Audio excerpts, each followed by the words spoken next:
اور دودھ کا دودھ پانی کا پانی ہوا تھا. جو میجورٹی حاصل کر لیتا وہی وزیر اعلیٰ کا حلف اٹھا لیتا. لیکن جو آپ کا ایلیجڈلی یہ کہا یہ جا رہا ہے کہ کیونکہ آپ تو پی ٹی آئی کے ہیں, آپ کا تمام جو ایلیجینس ہونی چاہیے وہ پی ٹی آئی سے ہے, لیکن پچھلے ایک دو دن کے اندر آپ نے اپنی سیاسی جو اس وقت کیفیت ہے اس کو دیکھتے ہوئے اپنی ایلیجینس کو چینج کر لیا ہے. اب آپ کا جو ٹلٹ ہے یا آپ کا جو شفٹ ہے وہ اپوزیشن کی طرف چلا گیا ہے, جس پر کہ یہ لوگ پرٹربڈ ہیں بہت, اور اسی لیے انہوں نے آپ کے خلاف آج نو کانفیڈنس فائل کیا.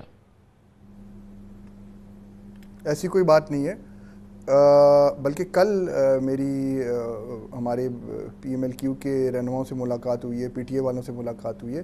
اس بات میں کوئی صداقت نہیں ہے. یہ گویا کہ آپ یہ کہہ رہے ہیں کہ اس میں کوئی صداقت نہیں ہے, اور آپ ابھی بھی پی ٹی آئی کے, تو انہوں نے پھر آپ کے خلاف یہ ایکشن کیوں کیا ہے؟ مطلب پھر اتنا بڑا ڈیفرنس کیوں ہے, کیوں اتنی بڑی خلیج کیسے ہے اگر آپ کے پوائنٹ آف ویو میں؟ ایکشن کامران صاحب, ایکشن لینے کا مقصد یہ تھا کہ میں نے رات کو سیشن کال آؤٹ کی آج کے لیے, آج 7:30 بجے کے لیے, اور آپ کو پتہ ہے کہ نمبر گیم میں کیا پوزیشن ہے. اسپیکر صاحب اپنی پوزیشن کو دیکھتے ہوئے انہوں نے برہمی کی میرے پہ. آج صبح اسمبلی کے سٹاف نے میرے سے رابطہ کیا, اور جب ان سے ملاقات طے ہوئی تو آنے سے وہ انکاری ہو گئے. تو اس کا کیا مطلب ہے کہ ساری چیزیں مینوپولیٹ کی گئی ہیں اسپیکر صاحب کی طرف سے. تو مظاہر صاحب, ظاہر ہے کہ ایک چیلنجنگ ٹائم ہے آپ کی جماعت کے لیے, اور یہ سیاسی ظاہر ہے کہ معاملہ ہے, ایک جانب آپ ہیں ایک جانب دوسری جماعت ہے, تو آپ کو ایز اے پارٹی ایکٹ کرنا ہے نا. آئسولیشن میں تو آپ ایکٹ نہیں کر سکتے. آپ کی پارٹی کی یا آپ کے الائنس کی جو اسٹریٹجی ہے یا جو حکمت عملی ترتیب دی گئی ہے, اور اسی کو فالو کرنا ہے نا آپ نے. آپ ایسا لگ رہا تھا کہ آپ نے اپنی الگ ایک ڈائیورژن آپ نے اختیار کیا. ایسی کوئی بات نہیں. میں نے جیسے کہ آپ کو پہلے بتایا, رات کو دیر تک جب یہ میں نے نوٹیفیکیشن جب اپنا آرڈر جاری کیا, میری اپنے جو ہمارے پی ٹی آئی کے جو کولیشن پارٹنرز ہیں, P M L Q, P T I والے ہمارے جو دوست احباب ہیں, اور جو لیگل ٹیم ہے, میں نے اس سے پورا مشورہ کر کے یہ فیصلہ کیا. ایک بڑا ایک کنٹروورشل ٹائپ کی یہ گیدرنگ ہوئی ہے فلیٹیز ہوٹل میں, جس کو کہا گیا کہ پنجاب اسمبلی کا اجلاس ہو رہا ہے. تو آپ تو ڈپٹی اسپیکر ہیں, اور آپ کی تھنکنگ جو تھی, آپ کی جو تھاٹ پروسیس ہے, وہ تو آپ ان کے ساتھ تھے. تو آپ فلیٹیز ہوٹل میں کیوں نہیں گئے اس اجلاس میں؟ میں یہاں سے 7:30 بجے سیدھا گیا اسمبلی, اور اسمبلی کی پوزیشن یہ تھی کہ وہ نو گو ایریا بنا ہوا تھا. ادھر کسی کی انٹری بند تھی, کوئی اندر جا نہیں سکتا تھا, کوئی باہر آ نہیں سکتا تھا. وہ ایک ادھر ایسی سچویشن تھی کہ آپ ایک بالکل دوسرے ملک میں آئے ہوئے ہیں. میں سمجھتا ہوں یہ بھی پنجاب اسمبلی کے لیے ایک سیاہ دن ہے. اور وہاں پہ جا کر میں نے میڈیا ٹاک کیا, مجھے اندر جانے نہیں دیا گیا. میں نے کوشش کی, میں نے اندر پیغام بھجوایا, میں نے کوشش کی کہ میں اندر جاؤں, کیونکہ میرا لیگل رائٹ ہے, میں کسٹوڈین ہوں ہاؤس کا. میرے ساتھ انہوں نے یہ کیا, اس کے بعد میں واپس آ گیا. اب آپ کا نیکسٹ سٹیپ کیا ہے مزاری صاحب؟ اب آپ کیا کریں گے؟ جو بھی قانون کے مطابق ہوگا میں وہی کروں گا, لیکن اس ٹائم جو مجھے لگ رہا ہے کہ سپریم کورٹ کی طرف سے کوئی آرڈر آ جائے گا, پھر انشاءاللہ اس کے مطابق ہم آگے بڑھیں گے. اس وقت ہو کیا رہا ہے پنجاب اسمبلی کے اندر؟ ہو کیا رہا ہے؟ آپ کی جماعت جو ہے یا آپ کا جو کولیشن ہے وہ میجورٹی لوز کر چکا ہے مکمل طور پہ, اور آپ جو ہیں وہ اپنے جو الائنس ہے اس کے ساتھ کھڑے ہیں ابھی بھی. جی بالکل, میں انہی کے ساتھ ہی کھڑا ہوں. اور ابھی کیا ہونا چاہیے اب آپ کے خیال میں؟ کیا یہ جو آج فلیٹیز اجلاس میں جو بھی ایک علامتی یا ایک سمبولک کوئی چیز گیدرنگ ہوئی ہے, اس کو آپ کیسے دیکھتے ہیں؟ اس کی کیا سٹینڈنگ ہے, لیگل سٹینڈنگ کیا ہے اس کی؟ دیکھیں, لیگل سٹینڈنگ تو ایسا کوئی نہیں ہے, کیونکہ جب تک پریزائڈنگ آفیسر جب کسٹوڈین اس کو چیئر نہیں کرے گا تو اس کی لیگل اس کی کوئی حیثیت نہیں ہے. 16 تاریخ کو جب اجلاس کال کیا گیا ہے, اس دن آپ کا کیا ایکشن ہوگا؟ آپ جو 16 کو کال ہوا ہے اسمبلی جو سیشن, وہ اس حوالے سے آپ کا کیا رد عمل ہے؟ میرا خیال ہے کہ 16 تاریخ سے پہلے سیشن ہو جائے گا. جیسے کہ میں نے آپ کو بتایا, سپریم کورٹ کافی زیادہ اس چیز کو سنجیدگی سے دیکھ رہی ہے. انہوں نے کوئی آرڈرز دے دینے ہیں, اس کے بعد 16 سے پہلے ہی میرا خیال ہے کہ یہاں پہ الیکشن ہو جائے گا سی ایم کا. بہت بہت شکریہ جناب دوست محمد مزاری، ڈپٹی اسپیکر پنجاب اسمبلی ہمارے ساتھ موجود تھے۔ اس کے ساتھ ہی ہمارے آج کے پروگرام کا اختتام ہوتا ہے۔ کل آپ سے پھر ملاقات ہوگی۔ کل تک کے لیے کامران خان کو اجازت۔ اللہ حافظ سے۔